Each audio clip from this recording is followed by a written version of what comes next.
Vous écoutez Procrastination, saison 4, épisode 5, Retour des Poditeurs 5, notre dernier espoir de paix.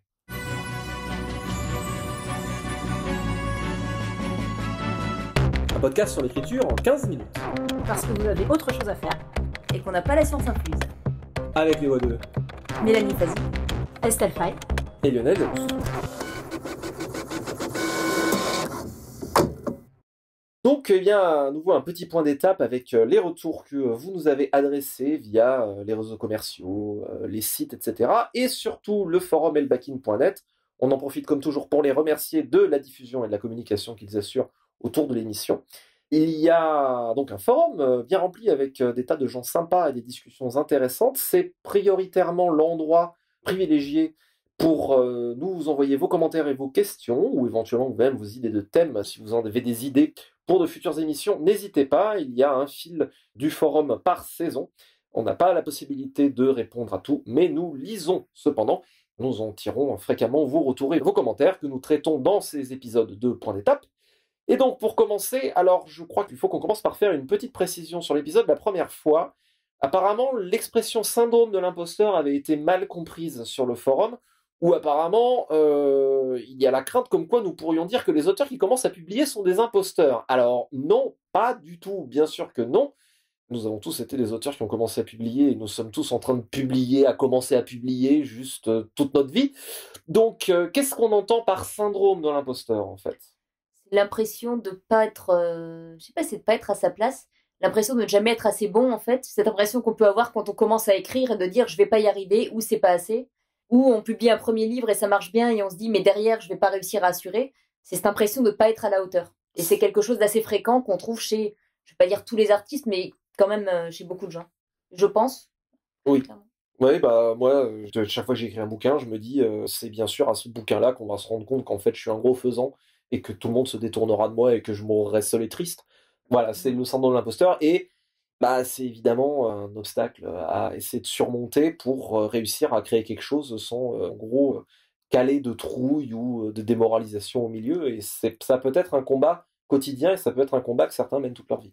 Quand même si, bon, j'ai pas participé aux épisodes précédents. Bien sûr, mais bien sûr, va. D'accord. Mais c'est vrai que syndrome de l'imposteur, moi je l'aime, je sais pas pour vous, mais par exemple, quand je suis derrière mes livres en festival et que je suis en train de galérer pour écrire le roman suivant, bah, j'ai pas l'impression que ce qu'on me dit qui est bien dans les romans qui sont sur ma table, ça m'appartienne vraiment en fait. Et ce qui m'appartient, c'est mes erreurs, c'est la galère que je suis en train de vivre. Et voilà, j'ai l'impression que je pourrais avoir autant de romans possibles sur ma table. Et c'est super sympa, je veux dire, quand il y a des super retours en festival, c'est trop cool, c'est ça aussi qui permet d'avancer. Mais voilà, c'est cette idée que on n'a pas forcément l'impression même d'être à la hauteur parfois des lecteurs qu'on a en fait. Ça va, j'ai pas tellement ça où j'en suis sortie. J'ai plus l'impression que ce que j'ai fait de bien en fait est derrière moi et que derrière je peux que décevoir. Mais ça prend toujours des variations. Ouais, c'est ouais. Je suis un peu comme toi, Estelle. J'ai des retours et ça fait évidemment hyper plaisir et de se dire j'ai essayé de faire ça et ça a touché quelqu'un, un peu de la manière dont j'espérais pouvoir le donner. Et en même temps, il y a une part de moi qui se dit ouais, mais j'ai eu de la chance là sur ce coup-là, j'ai réussi à le faire, mais bon.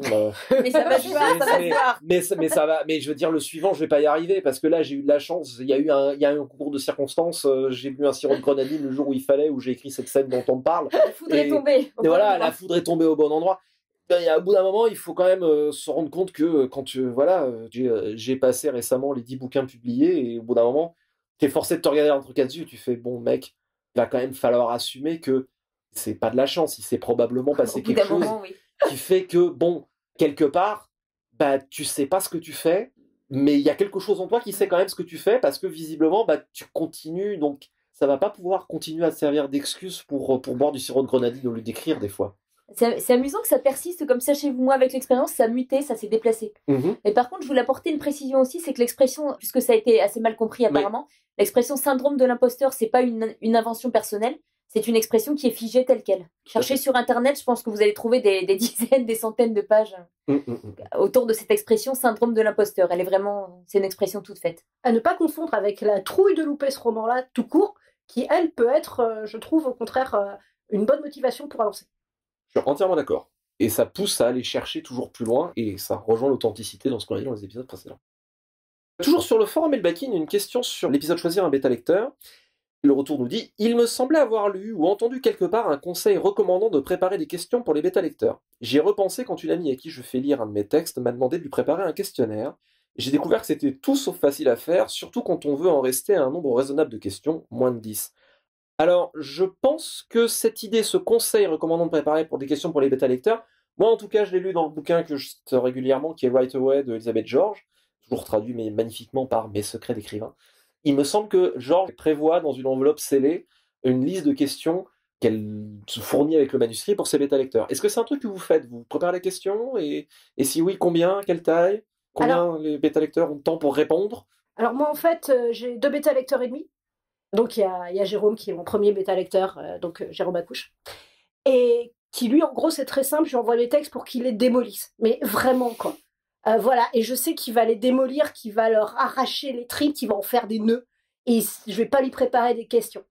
Et après, j'ai Suzanne qui, elle, est vraiment très bonne pour repérer les incohérences, notamment quand je me lance dans des romans coraux avec plein de personnages et puis plus d'1 million de signes. Ça arrive à des gens très bien. Ouais, voilà.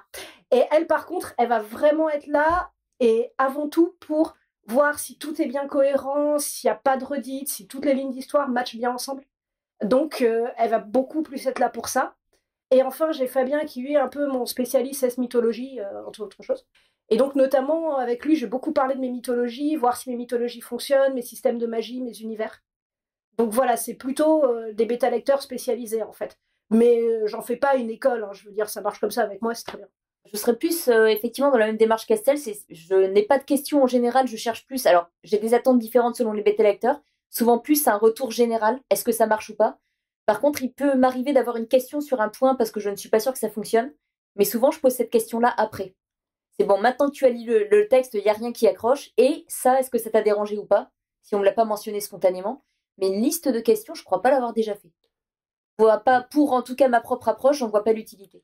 Je suis comme toi, Mélanie, enfin, je sais pas vous, mais je sais qu'il y a des trucs que j'ai mieux réussi à boulonner que d'autres. Ça tient un peu mieux debout.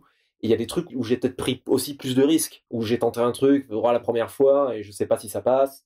Et donc, c'est après coup, après lecture, s'il n'y a pas eu de remarques particulières, je vais poser des questions précises concernant les points dont je suis peut-être un peu moins sûr de moi en disant, est-ce que ça, pour toi, ça a marché? Tu as perçu comment tel personnage? Tu as perçu comment telle scène? Telle relation, telle dynamique, est-ce que ça a été pour toi? Plutôt, c'est pas est-ce que ça a été pour toi, parce que comme les gens sont généralement gentils, ils vont dire « Ah oui, bien sûr, c'était trop bien ». Pas toujours. Ouais, pas toujours. Ouais, pas toujours. Il peut arriver aussi qu'ils disent « Oui, alors maintenant que t'en parles ». Mais c'est plutôt, ouais, comment tu as perçu tel personnage? Quel effet t'as fait tel personnage? Raconte-moi ta perception de telle ou telle chose. Peut-être que ça s'apparente aux questions, mais ouais, tel point précis, comment tu l'as perçu? Pour savoir, moi, comment la lecture s'est passée par rapport à ce que j'ai essayé de faire. Ou si quelqu'un a mentionné un problème, demander à la personne après qui passe après, est-ce que ce point-là t'a dérangé, toi? Oui, tout à fait. Si on retravaille entre deux lectures, ça peut aussi être un truc à... Voilà, est-ce que ça fonctionne maintenant ou est-ce que ça... Mais alors, du coup, je suis en train de me rendre compte qu'on a donné un conseil que personne n'applique. Je sais pas, est-ce qu'on avait donné ce conseil? Je pense pas qu'on avait demandé ce conseil. Je pense que la personne disait, il me semblait avoir lu ou entendu quelque part, et je pense que c'était pas forcément chez nous. Parce que sinon, j'avoue que c'est pas très sérieux. Ouais, j'avoue, c'est effectivement. Alors, toujours un retour sur les bêta-lecteurs. Est-ce qu'on leur donne un délai? Est-ce qu'on les assassine s'ils traînent trop à donner leur avis ou ne donnent pas de nouvelles? Alors, si vous les assassinez, vous perdez un bêta-lecteur pour le livre suivant. C'est pas la bonne méthode. Voilà, Procrastination vous recommande de ne pas assassiner les gens.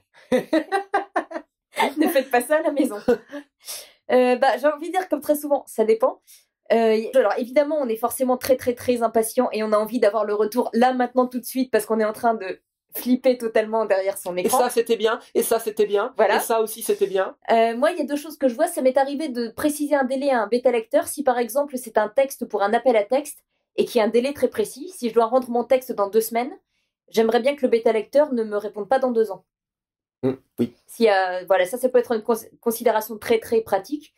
Pour le reste, après, on a aussi conscient qu'ils ont autre chose à faire, qu'ils ont leur vie, on peut tenir conscience. Et là, s'ils ont une vie, n'ont pas que ça à faire que de nous lire, ce que je trouve complètement scandaleux. Moi, j'ai la chance pour l'instant, et je croise les doigts pour que ça continue, d'avoir des bêta-lecteurs super réactifs. Merci beaucoup à eux, vous êtes trop cool.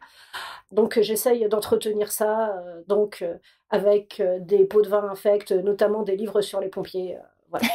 C'est particulier, je suis pas sûre que ça marcherait sur les miens. Ça marche pas forcément sur tout. Après, j'ai juste envie de préciser, il m'est déjà arrivé de changer de bêta-lecteur au cours du temps. Et il y a des gens à qui j'ai arrêté de faire relire mes textes parce que je sais au bout d'un moment que là, maintenant, ils n'ont pas le temps. Donc, je vais aller vers des gens que je sais un peu plus disponibles à un moment donné. Si quelqu'un est vraiment très, très, très occupé à un moment donné, je me sens pas forcément de lui dire il me faut ça pour demain. Voilà où je rejoins Mélanie, c'est oui, quand on a des bêta-lecteurs qui sont déjà super sympas, super cool et tout, c'est plutôt, je pense, à nous, en amont, de leur demander des choses à un moment où on sait qu'ils peuvent le faire, quoi. Ben voilà, là, je sais par exemple que ma bêta-lectrice, ça va être super prise à la rentrée, c'est pas là que je vais lui faire relire mon futur prochain pavé, quoi. Et je rigolais, mais j'ai des bêta-lecteurs aussi super disponibles et je les remercie également parce qu'ils ont toujours été disponibles, même quand j'étais peut-être un petit peu en retard. Donc, merci à eux. Je pense que concernant le délai, c'est pas forcément un mal de dire à un bêta-lecteur, déjà de lui rappeler que c'est un boulot qu'on lui demande quand même. Donc, il faut qu'il ou elle soit prêt à le faire, à investir une lecture qui est peut-être, c'est pas juste pour le fun de lire le truc. Il y a des fois des bêta-lecteurs, des personnes qui demandent à relire parce que c'est chouette, elles ont envie de vous lire avant, mais vont pas forcément vous faire des retours poussés, des retours instructifs, et ça inclut les retours négatifs qui vont peut-être vous dire « Ah, c'était trop bien », ça fait plaisir, mais ça fait pas forcément avancer la sauce. Donc, je pense que c'est toujours une bonne idée avant de prendre un bêta-lecteur, de bien lui dire « Écoute, voilà, c'est du boulot ». Bon, si c'est un ami proche et qu'on veut pas se fâcher avec, on peut dire non, je te donne le texte à lire, bien sûr, mais être clair dans ce qu'on attend et dire voilà, j'aimerais bien pouvoir envoyer le manuscrit, j'en sais rien, dans 3 mois, donc est-ce que tu penses que tu auras le temps de me faire un retour d'ici là? Si t'as pas le temps, c'est pas grave, je te l'envoie quand même, mais à ce moment-là, intérieurement, vous savez, bon, je compte pas sur cette personne pour me faire un retour poussé qui va me permettre d'avancer. C'est l'intérêt, j'ai envie de dire, d'en avoir plusieurs, c'est que certains vont être plus réactifs et du coup, on est rassuré parce qu'on a déjà eu un premier retour, d'autres vont tarder un peu plus. Et ça s'équilibre aussi à ce niveau-là. Tout à fait. Alors après aussi, vous me dites si ça fait relite avec des choses déjà évoquées. Mais j'ai la chance, notamment donc, que Jérôme, qui est aussi un ami, non seulement donc Bétali, mais aussi, par exemple, quand je fais des choses qui m'arrivent très rarement, mais comme écrire sans avoir une deadline vraiment fixe, ce que j'ai du mal à faire. Il est là, derrière, il met la pression, parce que je lui ai demandé, bien sûr, mais il m'aide justement aussi à tenir le rythme, à pas me laisser bouffer par d'autres boulots trop. Enfin, voilà, là, pour le coup, parfois, c'est aussi le bêta-lecteur, quand c'est un super bon pote et un super bon bêta-lecteur, qui peut vous aider à tenir le rythme, qui peut vous aider vraiment à avancer et à pas laisser d'autres boulots d'écriture bouffer un projet qui vous tient à cœur. Donc, ça peut être parfois le bêta-lecteur qui booste l'auteur aussi. Tout à fait. Et qui vous donne un délai et qui vous assassine. Voilà, donc, merci Jérôme, au passage. Petite citation pour terminer.